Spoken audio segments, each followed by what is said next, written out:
Miarabantsika rehetra amin'ny anaran'i Jesosy ilay tompon'izao rehetra izao.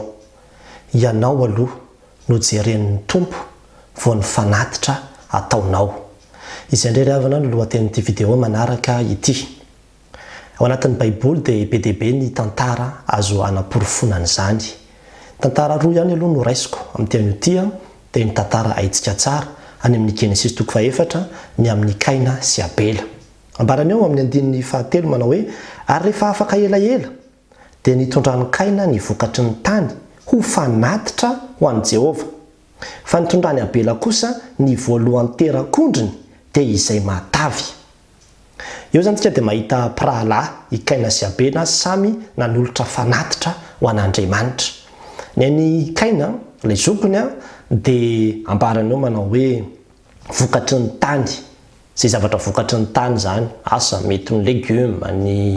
Fa ny an'i Abela kosa dia ambara eo manao hoe voalohan'ny terak'ondriny. Zany hoe nanana ondry izy satria mpiompy. Zay no asan'ny Abela fa ilay anankiray mpamboly dia ny voalohan'ny teraka dia izay matavy. Le matavy indrindra tamin'ilay voalohan'ny teraka tamin'ilay vokatra voalohan'ireo zany no nataony fanatitra, nataony sorona ho an'Andriamanitra. Dia ambarany eo manao hoe ary Jehova nankasitraka any Abela mba amin'ny fanatiny. Jereo tsara, le fankasitrahana zany ny voalohany aloha dia Abela mihitsy aloha, any Abela aloha nankasitrahan'Andriamanitra dia izay vao mba amin'ny fanatiny. Niaraka nankasitrahan'Andriamanitra zany fa Abela aloha nankasitrahan'Andriamanitra voalohany niaraka tamin'ny fanatiny. Satria nahoana rehefa jerevantsika zao izy dia efa hitantsika mazava tsara hoe ny anankiray ilay vokatry ny tany dia tsy misy mpamaro-toetra mihitsy fa dia hoe vokatry ny tany fotsiny. Fa ny anankiray misy adjectif be dia be mihitsy miaraka amin'ilay izy voalohany dia hoe voalohany. Zany hoe ilay zavatra tena voalohany mihitsy zany no nomeny azy io. Ary ny faharoa koa dia hoe matavy. Zany entina mamaritra ilay ondry izay natolony daholo. Ekena aloha fa efa tamin'izany zany dia efa hita tandindona sahady hoe ny fanatitra izay tian'Andriamanitra ho atolotra ho azy zany dia tena le hoe ilay zanak'ondry mihitsy. Zay zany ny tian'Andriamanitra efa tandidon'i Jesosy Kristy io, ilay fanatitra izay ankasitrahan'Andriamanitra. Kanefa ny hitantsika eto aloha zany eto dia ny hoe nankasitrahan'Andriamanitra Abela mba amin'ny fanatiny. Satria nahoana? Satria mijery ilay toe-po Andriamanitra. Ilay toe-ponao manolotra hoe tena sarobidy sy ilay tena tsara tokoa ve io natolotra ao ho an'Andriamanitra io, ary izay no mahatonga an'Andriamanitra mankasitraka miaraka amin'izy izy koa izay atolotsika ho azy.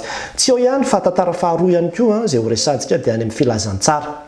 Luka 4:20 miresaka indrindra ny amin'ilay vehivavy mpitondra tena nandatsaka farantsakely roa. Nandatsaka farantsakely anankiroa izy. Ambaranao manao hoe nanompo ny masony Jesosy ka nahita ny mpanan-karena nandatsaka rakitra tao amin'ny fanatazan-drakitra, ary nahita mpitondra tena malelo anankiray kosa nandatsaka farantsakely roa teo izy. Dia hoy izy, lazaiko aminareo marina tokoa io mpitondra tena malahelo io no efa nandatsaka be no izy rehetra.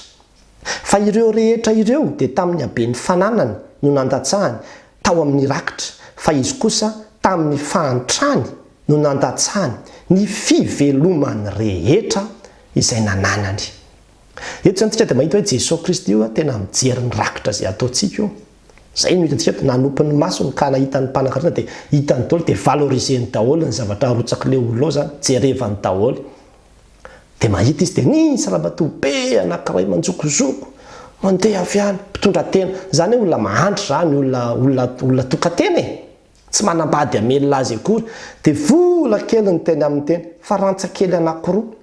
Asa aloha hoe raha amin'izao fotoana izao zany raha hoe any Madagasikara ianao dia asa mety hoe 200 ariary ve? Raha aty ampitan-dranomasina mety hoe 2 euro ve? Dia zany mba nentiny.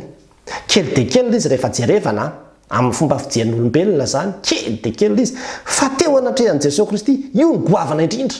Satria nahoana? Satria ilay te-po aloha ny jerevany, ianao aloha ny jerevany.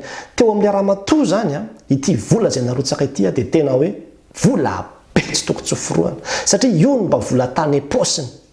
Tonga dia narotsany daholo ny rehetrarehetra izay nananany. Zany hoe eo amin'ilay ramatoa zany dia tena goavana be ity zavatra nataony ity, na dia kely aza ilay valeran'izy rehefa jerena amin'ny maha-olombelona izy. Fa teo anatrehany kosa tena zavatra tena misy sakrifisy.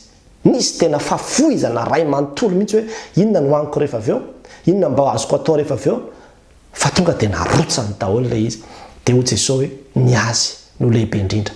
Rehefa ohatra ka sarobidy aminao ny zavatra izay atolotra ao an'Andriamanitra, dia sarobidy amin'Andriamanitra koa in'izay.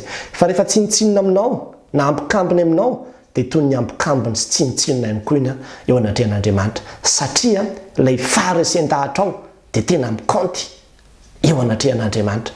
Ka rehefa manao fanatitra isika dia tadidio foana izay hoe manahoana ny santanyity zavatra izay atolotra an'Andriamanitra ity eo anatrehako aloha, move zavatra ambinambiny sy zavatra efa tena hoe reste efa tsisy lavako azy intsony ty atolotra ity sa tena fanomezana izay tena hoe vokatry ny foko sarobidy amiko lehibe eo anatrehako.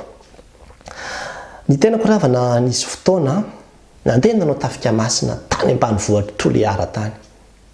Ary tamin'io fotoana io dia alahady maraina mpanao tafika masina vola 2 ny taty apôsiko tamin'izany fotoana zany, efa angamba ny tamin'ny 2002 tany ho any zao zavatra tantaraiko amintsika zao na 2003.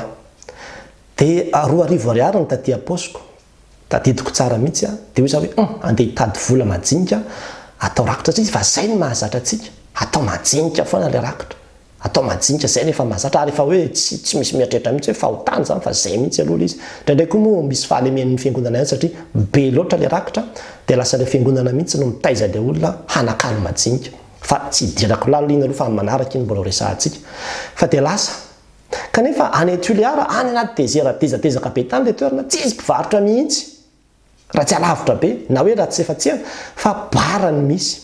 Alahady maraina io dia lasa nandehanako amin'ilay bara zany hoe inona zany ny azoko vidiana ato mba ahafahana malakalo an'ity 2 ariary ity, fa ity kosa ve dia ho atao rakitra daholo fa tsy maintsy mitady majinika.